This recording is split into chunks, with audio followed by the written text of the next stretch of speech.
Welcome back, True Seeker. May 21st, 2025, in the headlines, Pete Hegseth, the Secretary of Defense, accepts the gifted Boeing 747-8 from Qatar, which will be used as the new Air Force One for Donald Trump. Just think about it. A nation connected to terrorism accepting a plane for the president, when that same president was part of the 9/11 theatrics.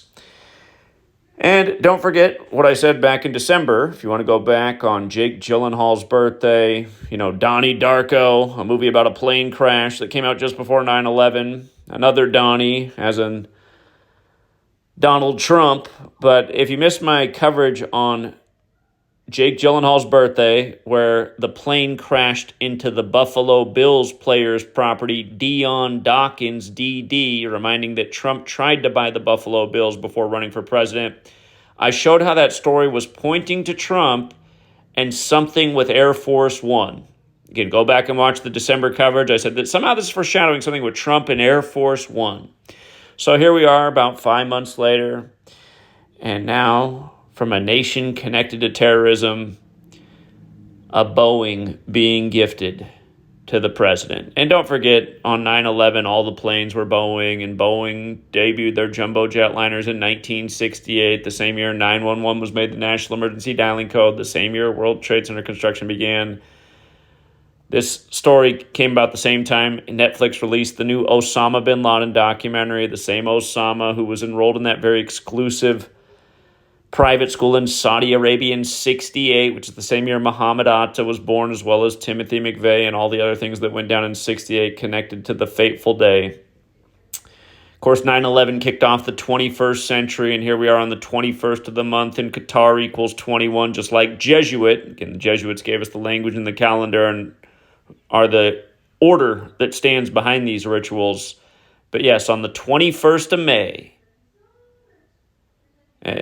keep in mind, this is the month that supposedly Osama died in. But we accept the plane from Qatar.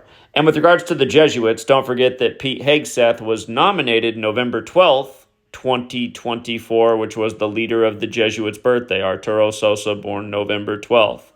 Hegseth picked on that day the Jesuits, the military order that operate in 112 countries, and especially the U.S., where they set up camp in D.C. before the feds even moved there. So that's one of the stories buzzing today on May 21st. Another is this one. Trump meets with the South African president, where the point of contention was the supposed genocide of white farmers taking place in South Africa. This is tabloid news, but like always, it's news by the numbers. Notice it's 121 days after Trump took office. South Africa equals 121. Now, there's more you could say about this, but isn't that enough?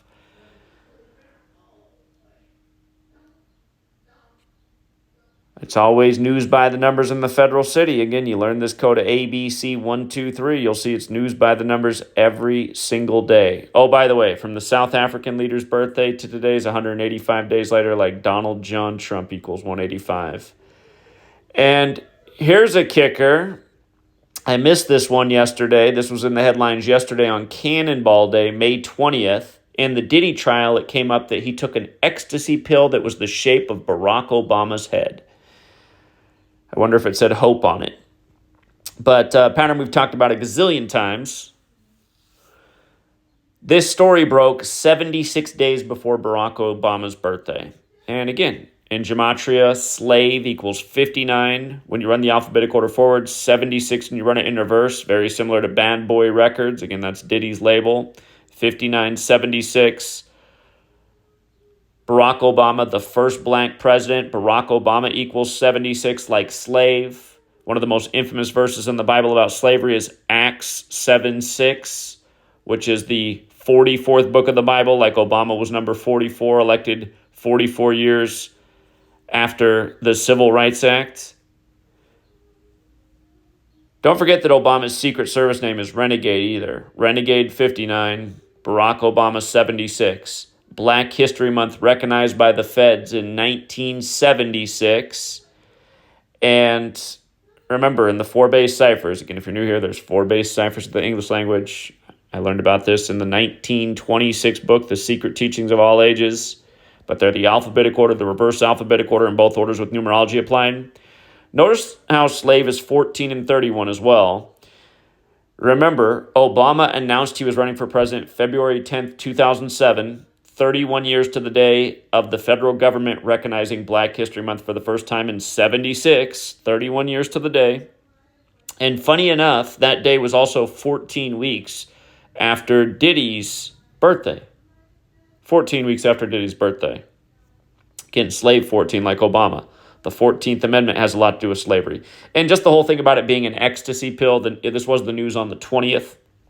Ecstasy's 20.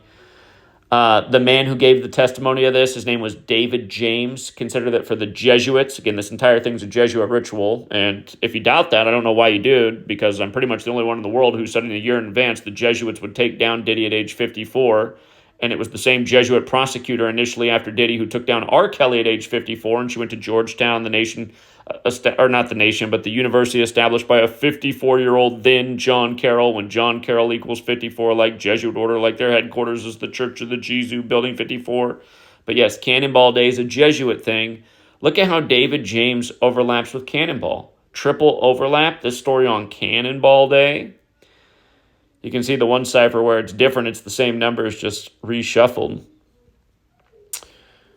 Again, the Jesuits make up your news every day. They control your nation. They control its propaganda. They control who's on the world stage. They worship the sun. Sun is a star. We call the biggest celebrities on the world stage stars. Diddy said, "Watch me rise, watch me fall."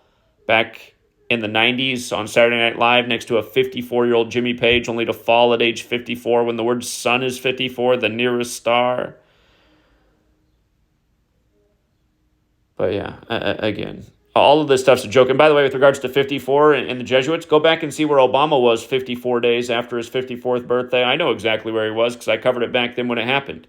He was at Agenda 2030. And we all know who's behind the climate change crap. The same Jesuit cabal. Another story I meant to cover, also yesterday, May 20th, Cannonball Day, Trump with the Iron Dome.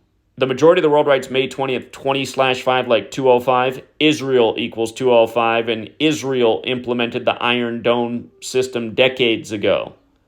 So Trump mimics what's in Israel on 20/5. I mean, that just couldn't be any more obvious.